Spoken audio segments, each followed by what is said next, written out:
እስካሁን የአስቸኳይ ጊዜ አዋጁ ከታወጀ ጊዜ ጀምሮ በነበረው ሂደት ውስጥ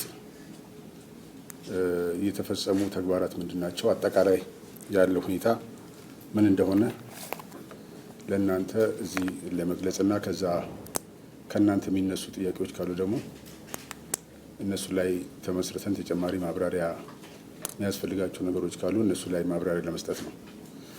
ሁላችሁም እንደምታውቁት የአስቸኳይ ጊዜ አዋጅ በተለይም ደግሞ የመጀመሪያው የአስቸኳይ ጊዜ አዋጅ ከታወጀ በኋላ አጠቃላይ ሀገራዊ መረጋጋት እንዲፈጠር አድርጓል።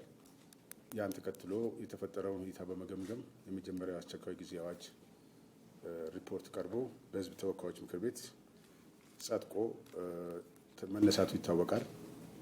ያ ከተነሳ በኋላ የነበሩት ሂደቶች የተረጋጉ የነበረ ቢሆንም በሂደት በመጀመሪያው አስቸኳይ ጊዜ አዋጅ በታወጀበት ወቅት መሰራት የነበረባቸው አንዳንድ ስራዎች በተሟላ መልኩ የተሰሩ ስላልነበሩ ከነኛ ጥያቄዎች እንደገና የተነሱበትና ተመልሰን የተፈጠረው ሁከትና ብጥብጥ እንደገና እንዲቀጥል መነሻ እንደሆነና ያን መነሻ ተደርጎም በአጠቃላይ አገሪቱ ውስጥ የዜጎች ሰላማዊ የሆነ እንቅስቃሴ ከቦታ ቦታ የመንቀሳቀስ መብት አጠቃላይ በመሰረተ ልማቶችና በመንግስት ተቋማትም ላይ ጭምር የተለያዩ ጥቃቶች የተፈጸሙ የሄዱበት ሁኔታ መኖሩ የዜጎችም ሕይወት አላግባብ የጠፋ የነበረ መሆኑና እንዲሁም በርካታ ዜጎች የተፈናቀሉ መሆኑን ተከትሎ ይህን በመደበኛው የሕግ አግባብ መቋጠር ባለመቻሉ ስለዚህም የአስቸኳይ ጊዜ አዋጅ ማወጅ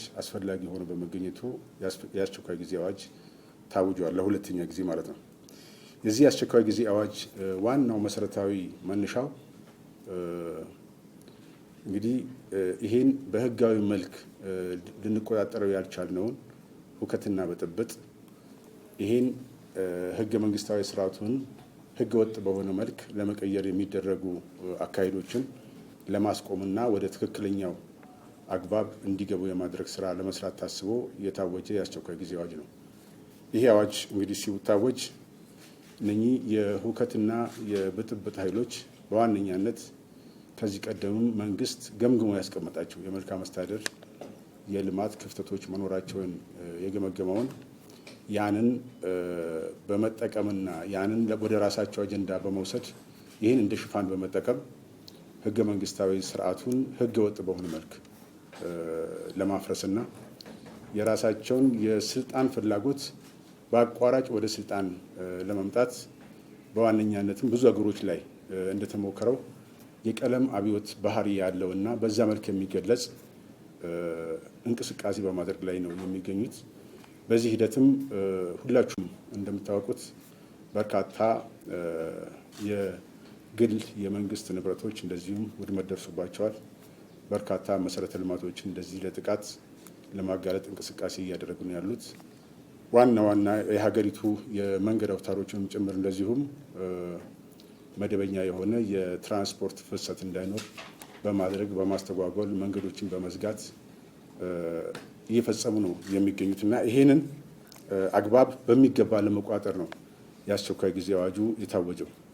ስለዚህ የነኚህ አካላት ዋነኛው ፍላጎታቸው አንደኛ የህግ የበላይነት እንዳይከበር የማድረግ የህግ የበላይነት ላይ መንግስት የሚወስዳቸው እርምጃዎች ተግባራዊ እንዳይሆኑ የማድረግ ስራዎች በስፋት የመንቀሳቀስ ስለዚህ እነኚህ የሚሰሩ ስራዎችን ጭምር እነሱ የራሳቸው ሶሻል ሚዲያ በመጠቀም ጥቂት ኃይሎች ቢሆኑም ግን ብዙ ኃይሎች እንደሆኑና በርካታ ህብረተሰብ የሚሳተፍበትና ይሄም በመሆኑ ህዝቡም ጭምር የተቃውሞ አካል እንደሆነ አድርገው በማስመሰል የሚሰሯቸውን ስራዎች በመጠቀም እነኚህ ታክቲኮች በመጠቀም አጠቃላይ በቀለም አብዮት መልክ የሚደረግ እንቅስቃሴና ይሄ ከመደበኛው አጠቃላይ ህዝብ ውስጥ መጀመሪያ ይነሱ የነበሩት የመልካም አስተዳደር የልማት ጥያቄዎችን መልካቸውን ቀይረው ወደ ራሳቸው አጀንዳ የማስገባት ስራዎች እየተሰራ መሆኑን ነው ግንዛቤ ሊወሰድ የሚገባው። ሁላችንም የምንተማመንበትና ማንም ሊክደው የማይችለው ባለፉት 26 ዓመታት በዚህ ሀገር ውስጥ በርካታ ለውጦች ተመዝግበዋል። በማህበራዊ ልማቶች ለምሳሌ እንደ ትምህርት፣ ጤና፣ በመሰረተ ልማቶች እንደ መንገድ በግብርናው መስክ ብናይ፣ በኢንዱስትሪው መስክ ብናይ፣ በከተማ ልማቱ ብናይ በሁሉም የተመዘገቡት ለውጦች የሀገራችን ህዝቦች ብቻ ሳይሆኑ የዓለም ህዝቦችም ጭምር የመሰከሩበት እንዲሁም በኢኮኖሚ እድገት ደግሞ ፈጣን የኢኮኖሚ እድገት እያስመዘገቡ ካሉ ጥቂት ሀገራት አንዷ እንደሆነች እስካሁንም ጭምር እየተመዘገበ እየተገለጸም ያለበት ሁኔታ ነው ያለው። ይሄ ፋክትና ይሄ እውነታ እንደተጠበቀ ሆኖ እዛ ውስጥ ጥቃቅን ወይም ደግሞ ሊመለሱ የሚገባቸው ያልተፈቱ የህዝብ ጥያቄዎች ሊኖሩ ይችላሉ። ከመልካም አስተዳደር አንጻር ሊሆን ይችላል፣ ከልማት አንጻር ሊሆን ይችላል፣ የወጣቶች የስራ እድል ከመፍጠር አንጻር ሊሆን ይችላል። እነኚህን ችግሮች መንግስት ወይም ደግሞ ገዢው ፓርቲ ገምግሞ በዝርዝር ያስቀመጣቸው ናቸው። እነኚህን ችግሮች በጥልቀት ታድሶ አይቶ እነኚህን ችግሮች ለመልስ መስጠት አለብኝ ብሎ እየተንቀሳቀሰ የሚገኝበት ሁኔታ ነው ያለው። ይህን እየሰራ ባለበት ሁኔታ ላይ እነኚህን አጀንዳዎች ባስቀመጣቸው ጥልቀት ባያቸው መንገድ እንዳይፈታና እነኚህን ፈቶ ከህዝብ ጋራ መሰራት ያለበትን ስራ እንዳይሰራ ከማድረግ አንጻር በየጊዜው አጀንዳ እየቀረጹ እነኚህ አካላት በየጊዜው የወቅትና በጥብጥ አጀንዳ እየፈጠሩ ነው እያስቀጠሉት ያሉት። ስለዚህ ይሄን ሁለቱን ነገሮች በሚገባ መለያየትና ለየብቻቸው ማየት ተገቢ ነው። የህዝቡ ትክክለኛና ተገቢ የሆኑ ጥያቄዎች አሉ። መንግስትም አምኖ የተቀበላቸው ትክክለኛና ተገቢ የሆኑ ጥያቄዎች አሉ። ስለዚህ እነኚህን ጥያቄዎች መንግስት መልስ ለመስጠት እቅድ አውጥቶ ራሱ ተቀብሎ እየሰራ ያለበት ሁኔታ አለ። ህዝብም እነኚህ ጥያቄዎች ደግሞ እንዲመለሱለት ይፈልጋል። በአሁኑ ባለው አጠቃላይ የነውጥ በአጠቃላይ ያለው ሁኔታ በምናይበት ጊዜ ህዝብና መንግስት በአንድ ላይ ሆነው ሰላማቸውን ይፈልጋሉ። ህዝብም ሰላም ተረጋግጦ መንግስት ልማቱን፣ ሰላሙን፣ የመልካም አስተዳደር ጥያቄዎችን መመለስ ያለባቸው ነገሮች በአግባቡ እንዲመለሱ የህዝብ ፍላጎት ነው። መንግስትም እነኚህን ጥያቄዎች ከህዝብ ጋር ሆኖ በተቻለ ፍጥነት መፍታት ይፈልጋል። ስለዚህ እነኚህ ሁለቱ አካላት በአንድ በኩል ሆነው የነውጥ ኃይሎች ደግሞ ምናልባትም ጉዳዩን በተገቢው ያላጤኑትና ያልተረዱ አካላትን ጭምር በማሳሳት በሶሻል ሚዲያ በተለያዩ ቅስቀሳዎች አካሂዶ እነኚህ አካላት በማያውቁት መንገድ እዛ ሰልፍ ውስጥ እንዲገቡና የእውከትና የብጥብጡ አካል እንዲሆኑ በማድረግ ያን ለማስቀጠል የሚሰራው ሚና ነው የሚሆነው ያለው ማለት ነው። ስለዚህ ያለው ትግልና ያለው ሂደት መታየት ካለበትም በዚህ አግባብ በሁለቱ ለይቶ ማየት ተገቢ ነው የሚሆነው። እስካሁን ባለው ሂደት እንግዲህ የአስቸኳይ ጊዜ አዋጁ ከታወጀ በኋላ በተለይም የአስቸኳይ ጊዜ አዋጁ ከመታወጁ በፊትም ተግባራዊ እንዳይሆን በርካታ ቅስቀሳዎች ተካሂደዋል። የአስቸኳይ ጊዜ አዋጁ አይጸድቅም፣ ወደ ተግባርም አይወርድም፣ ህዝቡም አይቀበለውም የሚሉ በርካታ ቅስቀሳዎች በሶሻል ሚዲያዎች በተለያየ አካላት በተለይም ጸረ ሰላም የሆኑ በውስጥም በውጭም የሚገኙ የተለያዩ የኮሚኒኬሽን አግባቦችን ተጠቅመው ቅስቀሳዎች አካሂደዋል። እነኚህ ቅስቀሳዎች ወደ ተጨባጭ መሬት ሲወረድ ግን በዛ መልክ እነሱ በሚፈልጉት መልክ ሊሆን አልቻለም። አንደኛ የአስቸኳይ ጊዜ አዋጁ መጽደቅ ባለበት አካል በትክክለኛው አግባብ እንዲጸድቅ መሄድ ባለበት መንገድ ሄዷል። ያ ተግባራዊ መሆን ችሏል። ሁለተኛ የአስቸኳይ ጊዜ አዋጁ መታወጁ ህዝብ ውስጥ ከፍተኛ ተቀባይነት ተገኝቷል። በሁሉም ህዝብ ከጫፍ እስከ ጫፍ በሀገሪቱ ውስጥ ሰላም እንዲኖር ይፈልጋል፣ ልማት እንዲቀጥል ይፈልጋል፣ የአስቸኳይ ጊዜ አዋጁም እንዲተገበር ይፈልጋል። ስለዚህ የአስቸኳይ ጊዜ አዋጁ መታወጁ በራሱ በቅድሚያ ትልቅ አቅም የፈጠረው ለህዝቡ ነው። ህዝቡ ህጋዊ በሆነ አግባብ መብቱን ለማስከበር ከጸጥታ ኃይሎች ጋር እንዲሰለፍ እድል ሰጥቶታል። የጸጥታ አካላትም ደግሞ በዚህ አዋጅ መሰረት በተቀመጠው አግባብ መሰረት ስራቸውን በተገቢው እንዲሰሩ እድል ሰጥቷል። በዚህ እንቅስቃሴ ውስጥ ግን የነበሩት ሂደቶች ሁሉም በትክክል አልጋ በአልጋ ነበሩ፣ ምንም ችግር አልነበረባቸውም ብለን ግን የምናስቀምጠው አልነበረም። አሁን ከታወጀ በኋላም ጭምር የታወጀው አዋጅ ወደ መሬት እንዳይወርድ በርካታ ስራዎች ተሰርተዋል። ሁላችሁም እንደምታውቁት ሀገር አቀፍ የስራ ማቆም አድማ በተለያየ አግባብ ቅስቀሳዎች ተካሂደዋል። የመንግስት ትራንስፖርት፣ የህዝብ ትራንስፖርቶች በተለያየ ረጃጅም ትራንስፖርት መንገዶች ላይ የሚጓጓዙትም ጭምር በተገቢው እንዳይሄዱ እንቅስቃሴዎቹ እንዲደናቀፉ በርካታ ስራዎች ተሰርተዋል።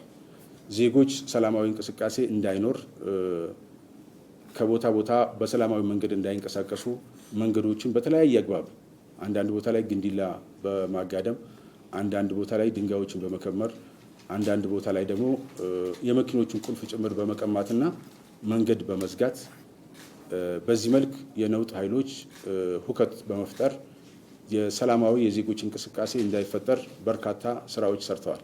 ከዚህ በተጨማሪም እነኚህ አካላት በዚህ ሳይቆጠቡ በተደራጀ የነውጥ አግባብ የጸጥታ አካላትንም ጭምር ወደ መተናኮስ እነሱ ላይ በተለያየ አግባብ ለምሳሌ ቦምብ በመወርወር አንዳንድ ቦታዎች ላይ በፖሊስ ጣቢያዎች ጭምር ሳይቀር ቦምብ ወርውረዋል። የፖሊስ አካላት እንዲቆስሉ ከፍተኛ የሆነ ጉዳት እንዲደርስባቸው ማድረግ ችለዋል። አንዳንድ ቦታ ላይ በዱላ በገጀራ በጩቤ በተለያየ መልክ የታገዙ የጸጥታ አካላት ላይ ጥቃት ለመፈጸም ጥረት አድርገዋል። በነገራችን ላይ በዚህ ወደ 17 የጸጥታ አካላት የመቁሰል አደጋ ወይም ደግሞ የጉዳት ላይ ተዳርገዋል። ከዚህ በተጨማሪ እንግዲህ መንገድ ላይ የሚንቀሳቀሱ ተሽከርካሪዎችንም ጭምር የማቃጠል ወደ 4 ተሽከርካሪዎች ካዋጁ በኋላ ባለው ጊዜ ውስጥ ብቻ 4 ተሽከርካሪዎች ወድመዋል፣ ተቃጥለዋል። ወደ 10 የሚጠጉ ትላልቅ የህዝብ ተሽከርካሪዎች እንደዚሁም በድንጋይ የመሰባበርና አደጋ እንዲደርስባቸው ተደርጓል። የቀበሌ ጽህፈት ቤቶች እንዲቃጠሉ ተደርገዋል። የህዝብ መሰብሰቢያ አዳራሾች እንደዚሁም ተመሳሳይ የማቃጠል አደጋዎች አጋጥመዋል። ፋብሪካዎች ለምሳሌ አንድ ፋብሪካ በተመሳሳይ እንደዚሁም የማቃጠል ስራ ተሰርቷል። ይሄ አጠቃላይ የሁከትና የብጥብጥ ኃይሎች የተጀመረው አሁን በአስቸኳይ ጊዜ አዋጅ ታውጆ ወደ ስራ እየተገባ ያለበት ሂደት ወደ ተረጋጋ ሰላም ወደ ተረጋጋ የህዝብ እንቅስቃሴና አሰራር ውስጥ እንዳይገባ የመጨረሻ የሚያደርጉት የሞት ሽረት የነበረውን ሁከትና ብጥብጥ አስቀጥለው በአቋራጭ ወደ ስልጣን ለመምጣት የሚያልሙትን ህልማቸውን ለማሳካት የሚያደርጉት ትግል እንደሆነ የሚያሳይ ነው። ስለዚህ ይሄን በምናይበት ጊዜ በአጠቃላይ ከታወጀ በኋላም የነበሩት ነገሮች ቀላል ያልነበሩ መሆኑን ተገቢውን ግንዛቤ መውሰድ ነው። ከዚህ በመነሳት እንግዲህ የጸጥታ አካላት ባለፈው እንዳስቀመጥኩላችሁ አንደኛ የአስቸኳይ ጊዜ አዋጁን ተከትሎ በፌዴራል ደረጃ የፌዴራል ኮማንድ ፖስት የራሱን ዝርዝር እቅድ አውጥቷል። የራሱን ዝርዝር እቅድ ከማውጣቱ በተጨማሪም ለአስቸኳይ ጊዜ አዋጁ የአፈጻጸም መመሪያ አውጥቷል። ይህን የአፈጻጸም መመሪያና እቅዱን ይዞ በተዋረድ በየአካባቢው በቀጠናዎች በከፋፈላቸው ቀጠናዎች የራሱን ኮማንድ አደራጅቷል። በዚያ ባዘጋጀው ኮማንድ ደግሞ በየቀጠናው ደግሞ የየራሳቸውን እቅድ አውጥተው ወደ ተግባራዊ እንቅስቃሴ ገብተዋል። ይሄ እንቅስቃሴ ከገቡ በኋላ በየአካባቢው ካለው ህዝብ ጋር ውይይት አካሂደዋል። ህዝቡ ከነኚህ የነውጥ ኃይሎች በሚፈጥሩት ሁከትና ብጥብጥ አንደኛ ሰላሙን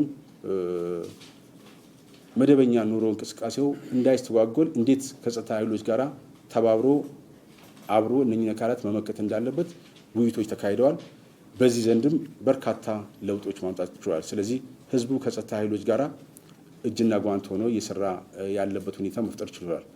ሁለተኛ ሁሉም የጸጥታ አካላት በአንድ ኮማንድ ስር ሆነው እንዲንቀሳቀሱ ከማድረግ አንጻር በየእዙ በየኮማንዱ የተቋቋሙት በየቀጠናዎች የተቋቋሙት ኮማንድ ፖስቶች በየአካባቢው ያለውን የጸጥታ አካላትን በሙሉ አንድ እቅድ አውጥተው ሁሉንም በማሰባሰብ በጋራ ተወያይተው የጋራ አቋም ይዘው በቅንጅት እየሰሩ ያሉበት ሁኔታ ነው ያለው። ከዚህ አንጻርም የተሻለ ቅንጅት እንዲኖር ማድረግ ችሏል። ይሄ አስቸኳይ ጊዜ አዋጁ ራሱ የሰጣቸው ስልጣንና እሱም የፈጠረላቸው አንድ ኮንፊደንስ በራሱ ስራቸውን በተገቢው እንዲወጡ ለማድረግ ትልቅ እገዛ አድርጓል። ከዚህ አንጻር በርካታዎቹ የተዘጉ መንገዶች አብዛኛው መንገዶች ከአዲስ አበባ የሚወጡ የነበሩት መንገዶች መጀመሪያ በነበሩት ቀናቶች ውስጥ ችግር የነበረባቸውና መደበኛው የትራንስፖርት አገልግሎት አንዳንዱ የሚቋረጥበት አንዳንዱ ደግሞ ወጣ ገባ ያለ ስስ በሆነ መልኩ ይካሄድ የነበረው በአሁኑ ሰዓት ከተወሰኑት ካልሆነ በስተቀር አብዛኞቹ መደበኛ እንቅስቃሴያቸውን ጀምረዋል። ካልጀመሩት ለአብነት ማንሳት ቢቻል ከአዲስ አበባ አምቦ፣ ነቀምት፣ አሶሳ ያለው መንገድ እስካሁንም ስራውን አልጀመረም። ከአዲስ አበባ ወዲሶ ጅማ ያለው መንገድ ተመሳሳይ ችግር ያለበት ነው። እነኚህ መንገዶች ቢሆኑ በአሁኑ ሰዓት በቂ የጸጥታ ኃይሎች ተመድበዋል። በቂ ፓትሮሎች ተመድበዋል። በዚህ መሰረት ምናልባት ከፍርሃት ካልሆነ በስተቀር ወደ ተግባራዊ እንቅስቃሴ ወደ ትራንስፖርቱን ቢጀመር ግን በቂ የጸጥታ ኃይልና ክትትልና ድጋፍ ያለ መሆኑን በዚህ አጋጣሚ መግለጽ ይቻላል። የተቀሩት መንገዶች የተወሰነ ችግር የነበራቸው ቢሆንም አብዛኞቹ በአሁኑ ሰዓት ክፍት ናቸው። ስለዚህ በጸጥታውን በምናይበት ጊዜ አብዛኛው የሀገሪቱ ክፍል ሊባል በሚችል መልኩ 80-90% የሚሆነው አሁንም በሰላማዊ የትራንስፖርት እንቅስቃሴ ውስጥ ነው ያለው። እነኚህ የተመረጡት ኤሪያዎች አሁን ቅድም የገለጽኳቸው ዋና ዋና መስመሮችና አንዳንዶቹ ግን ችግርም ባይኖርባቸው ጭምር ዝም ብሎ በስጋትና በፍርሃት የትራንስፖርት አገልግሎት የቀነሰ መሆኑን ማየት ይቻላል። ስለዚህ በሂደቱ በነበረው በአጠቃላይ ሁኔታ በምናይበት ጊዜ አሁን ከጊዜ ወደ ጊዜ የተዘጉ ቤቶች በአድማው የተዘጉ ቤቶች የአገልግሎት ተቋማት እየተከፈቱና ወደ መደበኛ አገልግሎት መስጠት ጀምረዋል። ያልተከፈቱ ቦታዎች ደግሞ አሉ።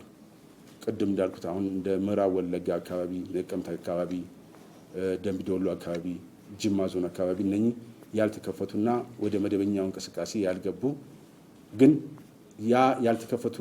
ያልከፈቱት አካላት ደግሞ ራሳቸው የዛ የአድማው አካል ሆነው ሳይሆን ሳይፈልጉ ነገር ግን ከውጭ በሚነገሩ ማስፈራሪያዎችና በሚሰራጩ ወረቀቶች በፌስቡክ በሚሰራጩ ማስፈራሪያዎች ጭምር የሆነ ነገር ሊደርስብኝ ይችላል ከሚል ስጋት ነው አብዛኞቹ ወደዛ ሱቃቸውን ወይም ደግሞ አገልግሎታቸውን ይዘጉ ያሉት።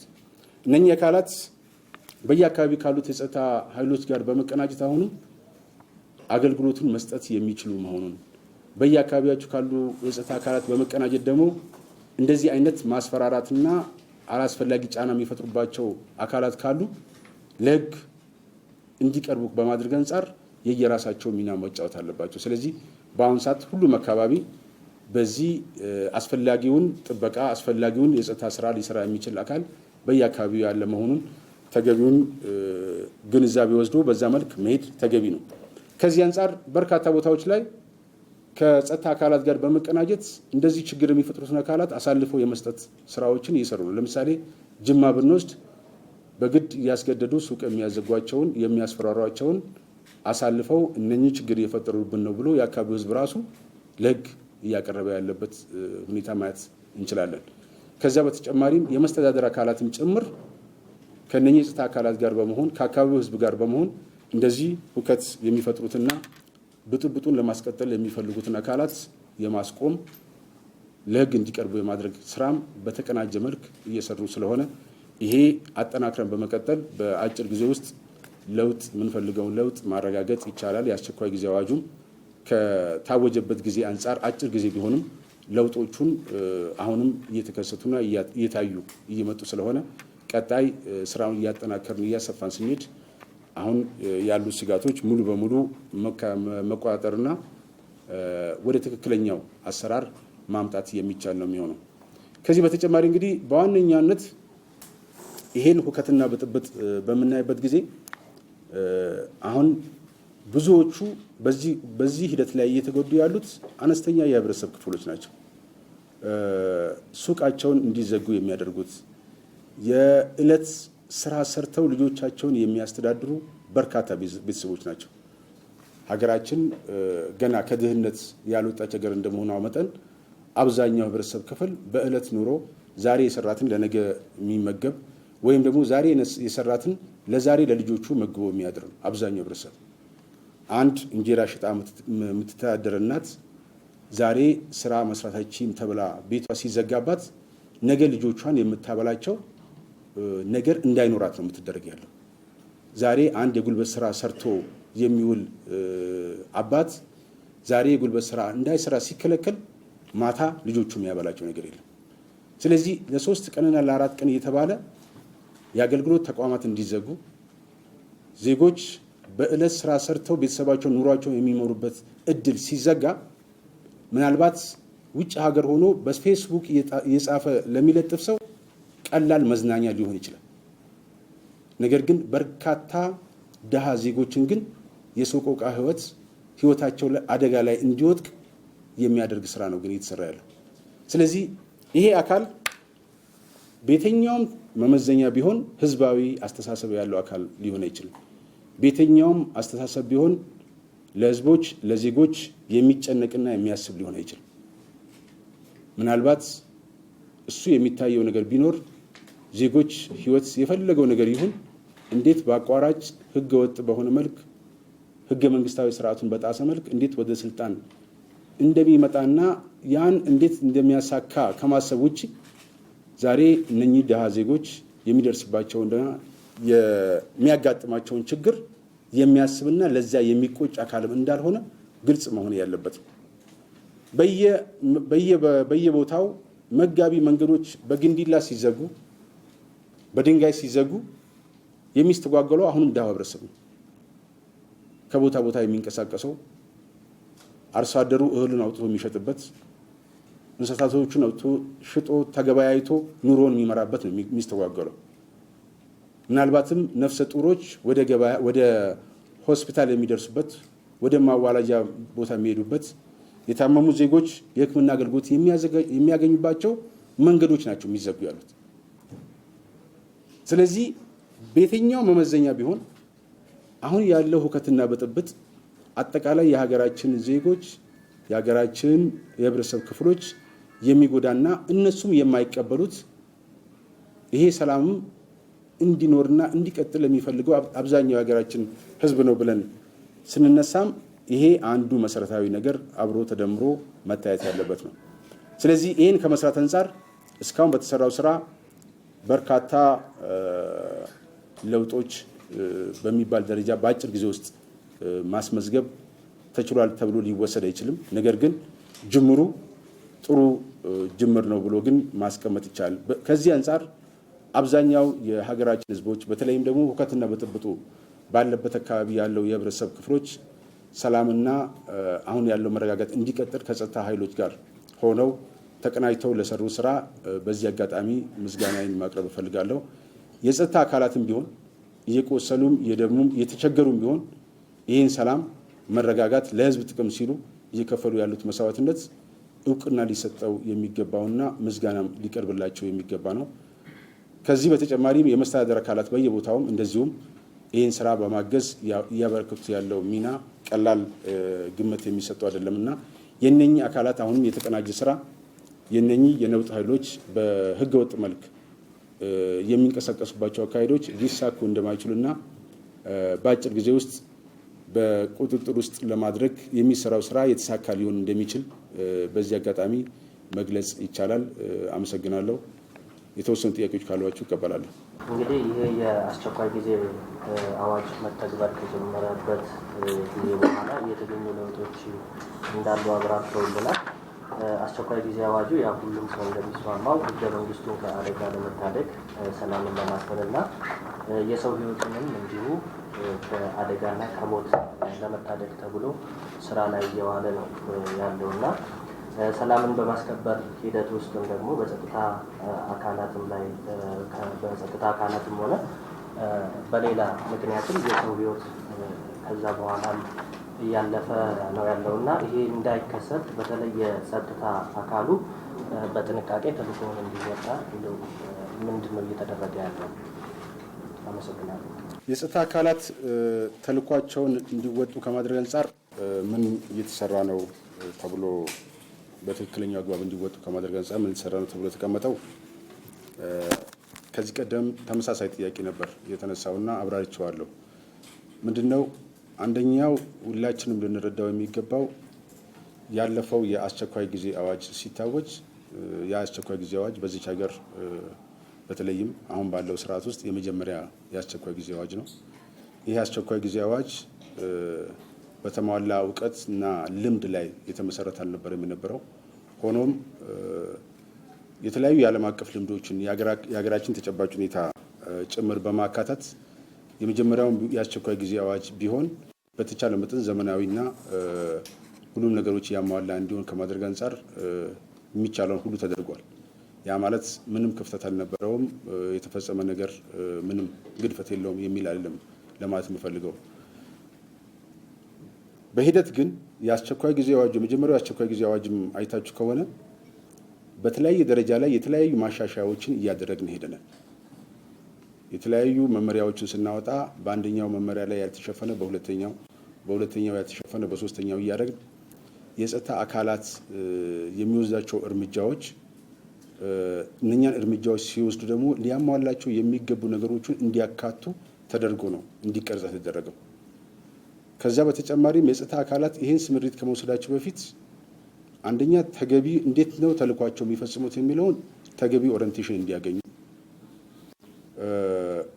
ተገቢ ኦሪንቴሽን ማግኘት ብቻ ሳይሆን ደግሞ ይህን ስምሪት ይዘው ሲሄዱ ማድረግ ያለባቸውና ማድረግ የሌለባቸው ነገሮች የሚገልጹ መመሪያዎችን ጭምር በኪሳቸው ይዘው እንዲንቀሳቀሱ ነው ያደረጉት። ስለዚህ ያን ተሞክሮ እንዳለ በዚህኛውም የአስቸኳይ ጊዜ አዋጅ ተግባራዊ አድርገናል። ዝርዝር ኦሪንቴሽኖች ተሰጥቷቸዋል።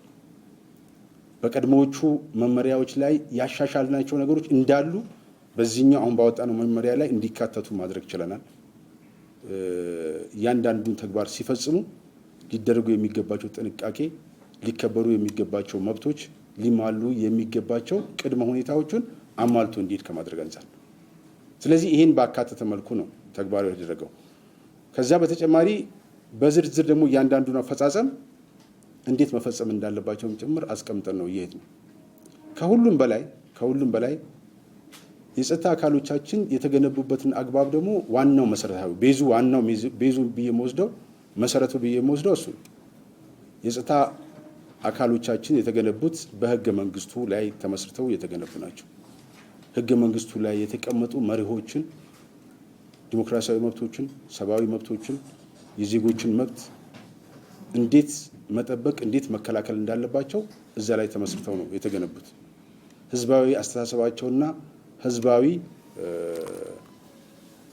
ውግንናቸው ጠንካራ የሆኑ የጸጥታ ኃይሎች ተደርገው ነው የተገነቡት። ይሄ በተደጋጋሚ አስቀምጨዋለሁ።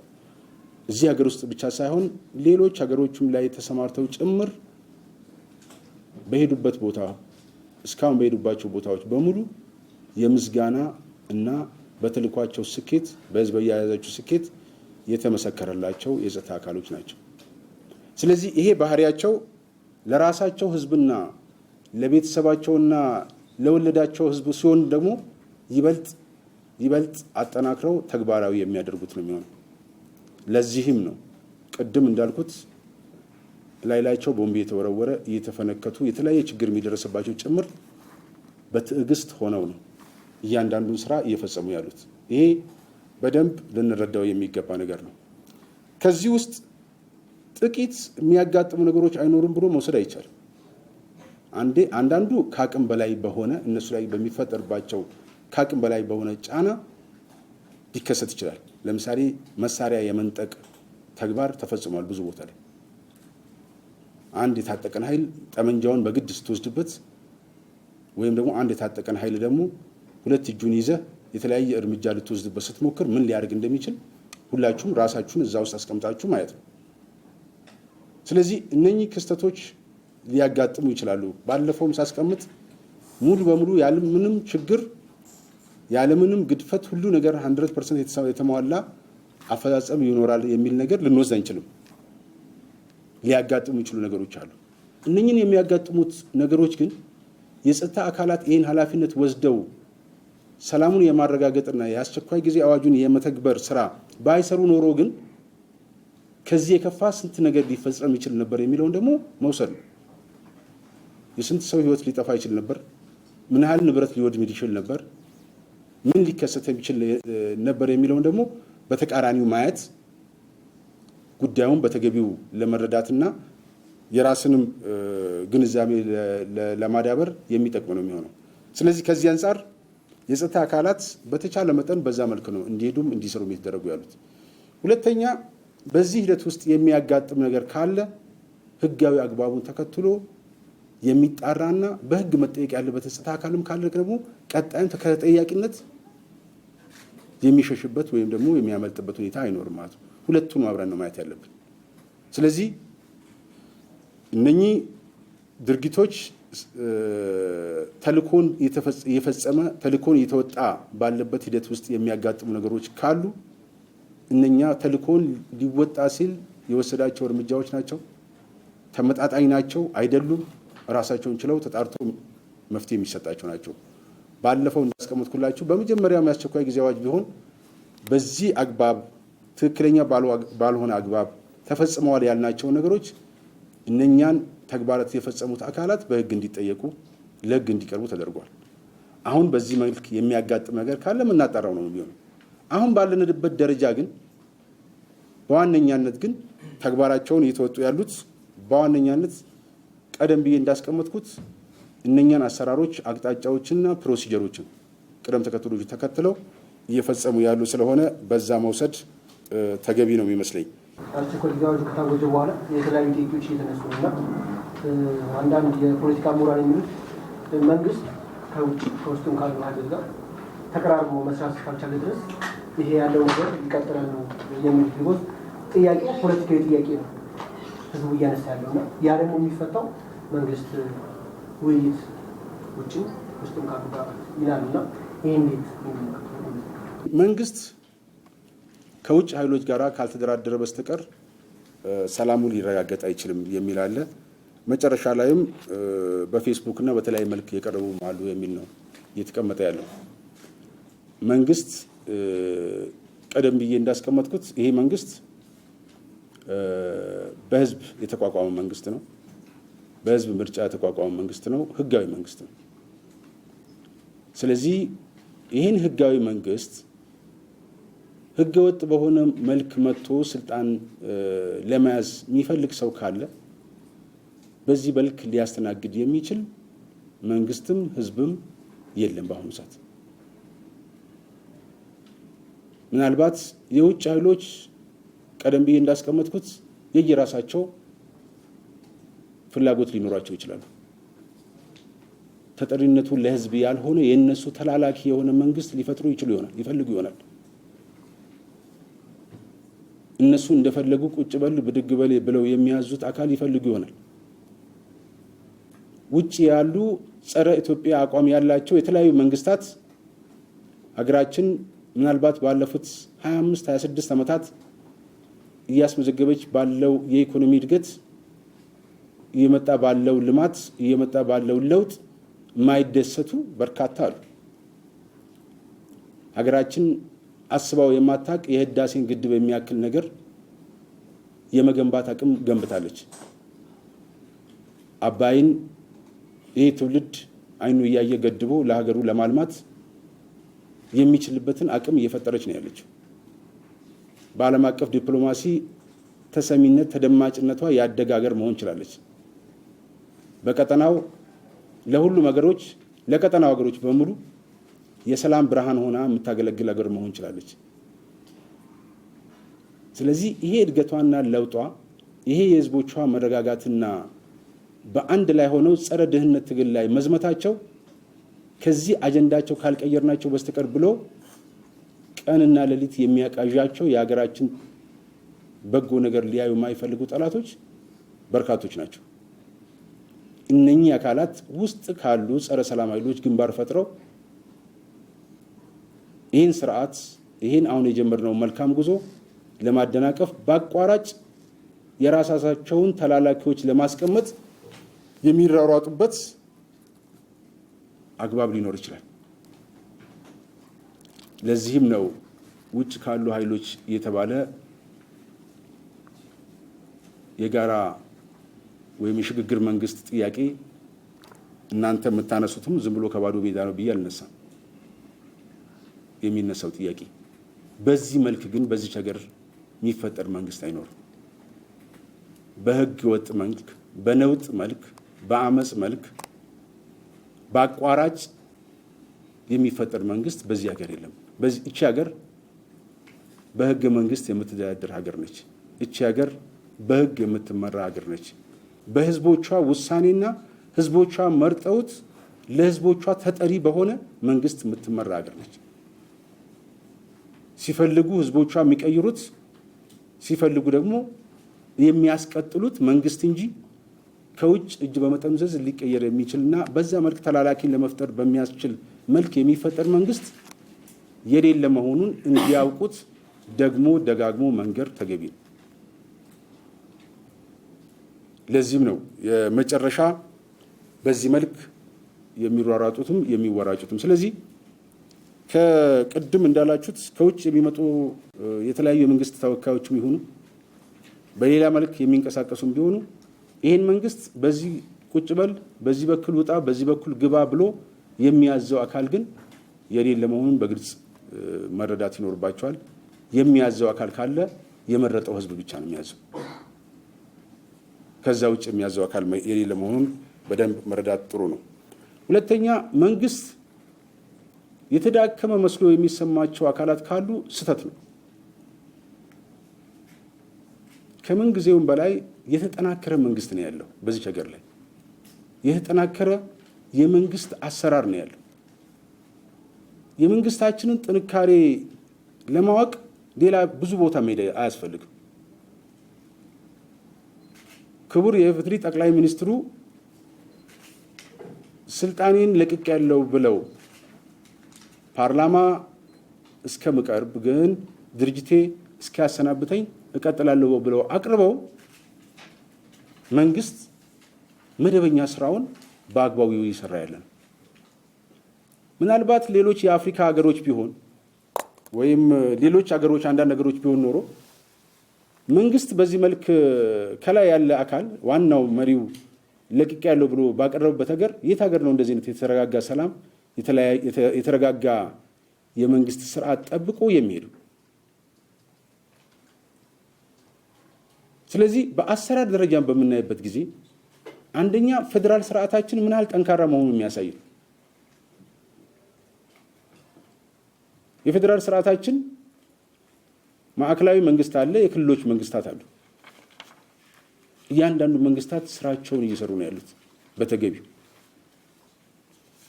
ሁሉም ክልሎች የፌደራል መንግስትም ስራውን እየሰራ ነው ያለው።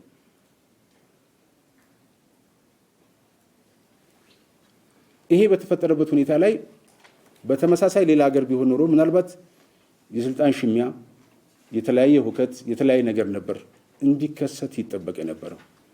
ይሄ የሚያሳየው የመንግስትን ጥንካሬና ምን ያህል በራሱ የሚተማመን ምን ያህል እንደዚህ አይነት ነገሮች እንኳን ከዋናው ተልእኮና ከተግባሩ የማያነቃንቁት ጠንካራ መንግስት መኖሩ ትልቁ መገለጫ ነው። ሁለተኛ ጠንካራ ገዢ ፓርቲ ያለው አገር ነው። አሁን ገዢ ፓርቲ ብዙዎቹ ኢህአዲግ ተከፋፍሏል፣ ኢህአዲግ እንደዚህ ሆኗል ብለው የሚናገሩ ይኖራል። በተጨባጭም አለ። የኢህአዲግን ጥንካሬ ኢህአዲግ በዋነኛነት ተልእኮውን ለህዝብ መስጠት ያለበትን መስራት ያለበትን ስራ ገዢው ፓርቲ እየሰራ መሆኑን ማወቅ የሚቻለው ስራዎቹን እየገመገመ በየጊዜው አቅጣጫዎቹን እያስቀመጠ ወደ ተግባር እንዳይገባ እንኳን እየተስተጓጎለ እስካሁን በሁሉም ክልሎቻችሁ አይታችሁ ከሆነ ከተወሰኑ ኤሪያዎች ካልሆነ በስተቀር ስራውን በተገቢው እየሰራ ያለ መንግስት ነው። ስለዚህ ምናልባት የሚፈጠሩ ሁከቶችና ብጥብጦችን መንግስት የሚያየው አሁንም በታላቅ ትዕግስት ነው። በትዕግስት የሚያይበት ዋናው መሰረታዊ ነገር በዚህ ሂደት ውስጥ ፍጹም የድርጊቱን ከኋላ ያለውን ተልእኮ የማይረዱ ከኋላ ያለውን አጀንዳ የማይረዱ እናንተ የምታነሷቸው የሽግግር መንግስት ሲቋቋም የሚሉ በነውጥ መልክ ወደ ስልጣን መምጣት አለብን የሚሉ አካላትን ተልእኮ በተገቢው ያልተረዱ በርካታ ንጹሃን ወጣቶች ይሳተፋሉ። በዚህ ሂደት ውስጥ በርካታ ንጹሃን ዜጎች ይሳተፋሉ፣ ምንም ከኋላ ያለውን ተልእኮ የማያውቁት። ስለዚህ እነኚህ አካላትን በደንብ ማስተማር፣ በደንብ ወደ ትክክለኛ ቦታ እንዲመለሱ ከህዝብ ጋር ሆኖ መሰራት ያለበት ስራ መሰራት አለበት። ወላጆች እድሜያቸው በተገቢው ደረጃ ለዛ እንኳን ያልደረሱ ህፃናት ልጆች ጭምር በእንደዚህ ትርግትና ተግባር ውስጥ እንዳይሳተፉ ማስተማር መቻል አለባቸው። ይሄ ፍላጎት ይሄ ድርጊት ቀደም ብለን ስናነሳው ከነበረው የመልካም አስተዳደር ጥያቄ የልማት ጥያቄ ውጭ የሆነ ሌላ ፍላጎት ያለው አካል ነው የሚያንቀሳቅሰው። የመልካም አስተዳደር ጥያቄ መፈታት አለበት፣ መንግስትም ያምናል። ህዝብም ያምናል። የልማት ጥያቄ መመለስ አለበት፣ መንግስትም ያምናል፣ ህዝብም ያምናል። በዚህ ልዩነት የለንም፣ ከህዝባችን ጋር ተመሳሳይ ነው። ነገሩ እየሆነ ያለው እነኚህን ጥያቄዎች ሌላ ሽፋን በመስጠት ከትክክለኛው አሰራር ውጭ በነውጥ ነው ወደ ስልጣን ለመምጣት የሚደረጉ ጥረቶች ያሉት። የልማት ጥያቄ የመሰረተ ልማቶችን በማፍረስ አይረጋገጥም። የልማት ጥያቄ የተገነቡ ፋብሪካዎችን በማቃጠል አይረጋገጥም። የልማት ጥያቄ ዜጎች በየዕለቱ ቁርስ በልተው ምሳቸውን ለመስራት በሚዳዱባት አገር ውስጥ አድማ በማድረግና ቤተሰብ እንዲፈርስ በማድረግ ላይ መልካም አስተዳደር ጥያቄ አይፈታም። ስለዚህ እነኚህ ጥያቄዎች ከህዝብ ፍላጎትና ጥያቄ ውጭ የሆኑ ናቸው።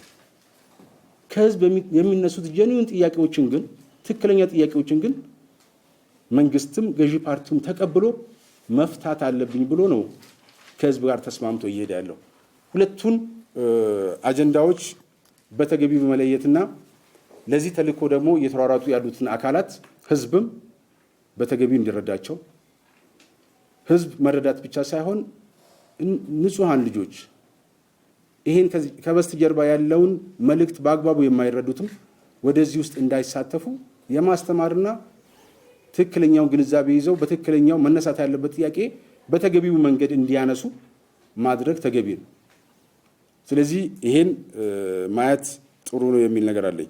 መንግስት በተለይ ባለፉት ጊዜያት ከአዋጁ በፊት የተለያዩ የጀመራቸው ፖለቲካ ሪፎርሞች አሉ። ለምሳሌ እስረኞችን እስከ መልቀቅ የደረሰ ነገሮች አሉና አሁን ትልቁ ስጋት እየተባለ የሚነሳው ይህ አስቸኳይ ጊዜ አዋጅ መታወጁ እነዚያ የተጀመሩ ፖለቲካዊ ውሳኔዎችን በመንግስት በኩል የነበሩ ውሳኔዎችን ምን ያህል ወደኋላ አይቀለበሳቸውም የሚሉ ስጋቶች አሉና በዚህ ላይ ሁለቱን አጣጥሞ እንዴት ነው ማስኬድ?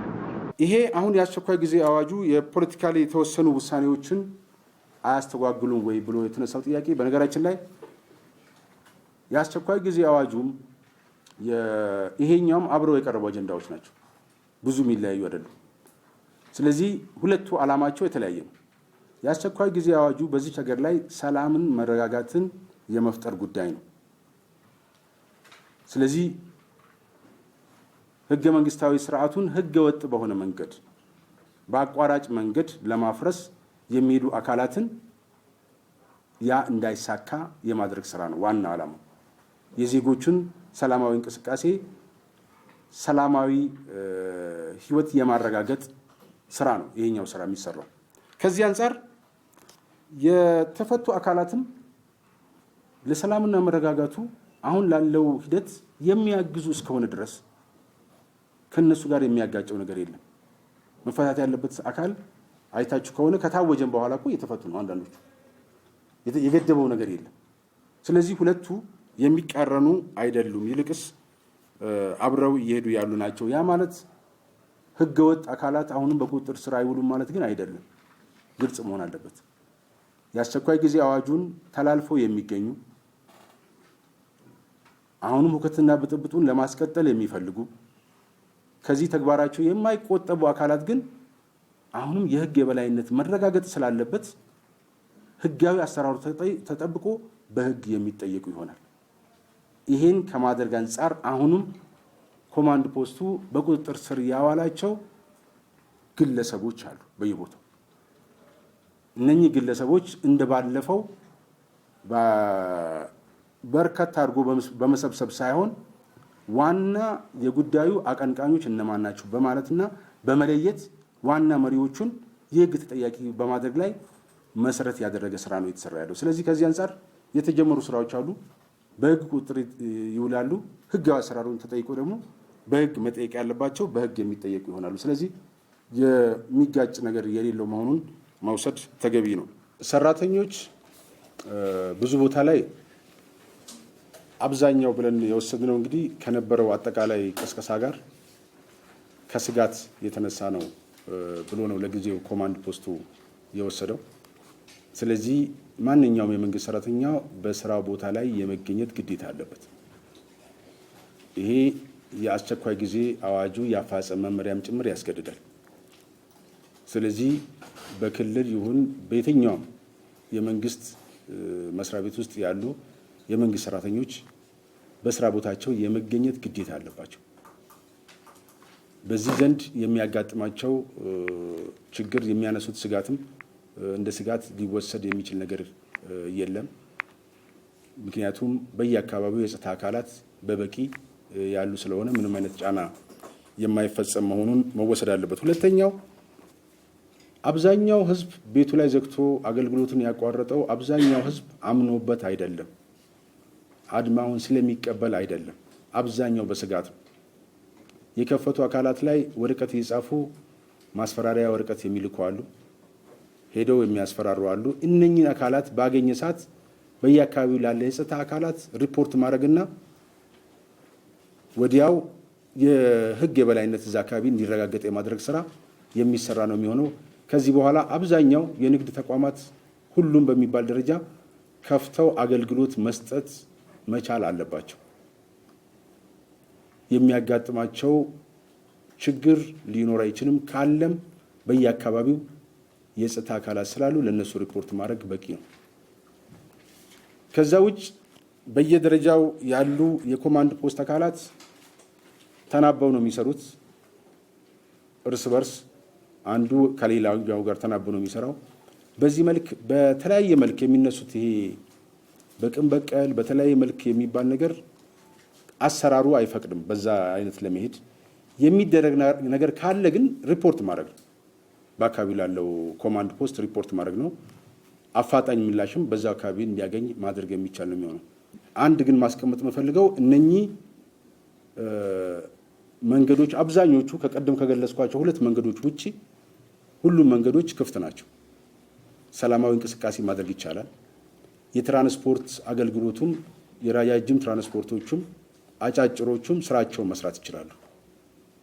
ስለዚህ ይሄ ችግር ያለባቸው የተባሉት 2ቱንም ቦታዎች ቢሆን በቂ የጸጥታ አካልና ፓትሮል የተመደበ ስለሆነ በዛ መልክ የሚሄዱ ትራንስፖርቶች በቂ እጀባ ያገኛሉ፣ በቂ ጥበቃ ይደረግላቸዋል።